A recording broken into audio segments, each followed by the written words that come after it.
Today, we're going to look at four more chapters in Isaiah, chapters 5 through 8. And there's some well-known chapters here, or well-known pieces and lines that as you read these chapters, you'll go, oh, I've heard a song about that, or oh, they're common ones to be preached on when Isaiah is kind of referenced. Chapter 5, God's people are pictured and as a cared-for vineyard, but one that didn't produce fruit, ultimately because of a lack of love for God and others. Chapter 6 is the famous Isaiah's call to ministry, his vision of the throne room of God and the holy, holy, holy, and the coal that touches his lips, because Isaiah goes, I'm unclean, and then he is cleansed. Chapter 7, we have the prophecy of a young woman giving birth, whose name would mean God with us, Emmanuel, assigned to the wicked king of that day, Ahaz, but also a sign God would use again to point to the identity of Jesus as the Messiah. And then in chapter 8, we see my favorite name in the Old Testament, one that I don't understand why more parents who love to give their children biblical names don't choose this one. Maher-shalal-hash-baz. What a great name, isn't it? But a name that God gave to Isaiah and his wife to name their son as a portent, as a sign of the coming invasion by Assyria as a consequence of God's rebellion. Or not God's rebellion, of the rebellion of God's covenant people.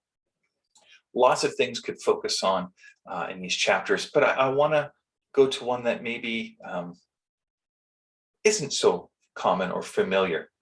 Two verses jumped out to me in particular when I was surveying these chapters for this devotional. It's chapter 8, verses 11 and 12. The Lord has given me, this is Isaiah speaking, the Lord has given me a strong warning not to think like everyone else does. He said, don't call everything a conspiracy like they do, and don't live in dread of what frightens them. These words jumped out to me because, well, we've seen and heard a great number of conspiracy theories being floated around in the last couple of years, haven't we? And what we've also seen are people living in dread and fear because of these theories, whether it's conspiracy theories about the vaccine, or fear of government agendas of control, or fear of losing liberties and freedoms, all these conspiracy theories. Well, here's the thing, that getting caught up in these theories or the threats they're telling us that we need to be concerned about, all those messages, all conspiracy theories do is they try to provoke in us one particular emotion. Maybe two. Definitely fear, but also often anger. And we need to remember that fear and anger are two of the strongest emotions that can be used, whether it's by Satan or whether it's by, well, I won't even say by those that are trying to promote their message, whether it's a conspiracy theory or otherwise. People who are trying to capture our minds and hearts away from the peace following Jesus' way. Fear and anger are powerful. Just reflect for a moment. Have you ever seen any of the conspiracy theories you've heard of in the last 2 years?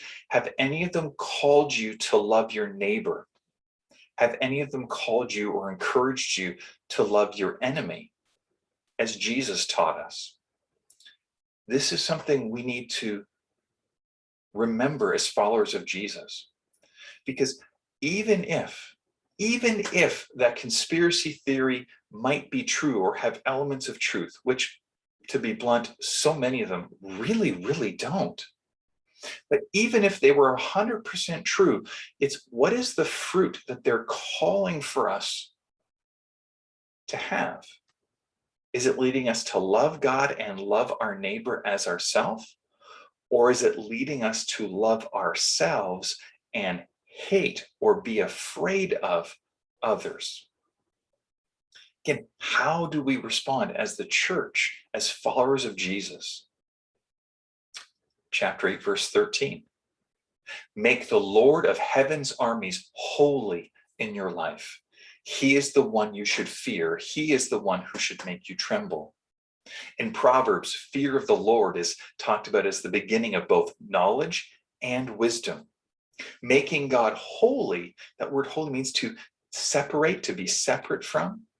Making God holy means to have him be of first priority and of importance in our lives. Remember the beginning of the Lord's Prayer. Father God in heaven, may your name be kept holy. Hallowed be your name. It's a reminder to us. It's a call. God, help us to make you holy first and foremost.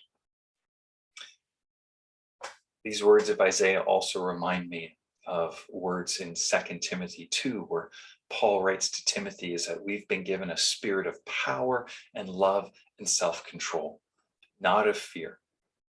So if you've been kind of afflicted by conspiracy theories, or believers in your life who are controlled by these things, because that's what these theories look to do, not control us necessarily to the theory, but put us in a spirit of fear or of anger, something that is not to be where we are as followers of Jesus. Remind them, remind yourself. We have been given a spirit of power and love and self-control, not one that leads to fear. May the Lord bless you and keep you today. May the Lord make his face to shine upon you. May the Lord be gracious to you. And today would you know his peace. God bless.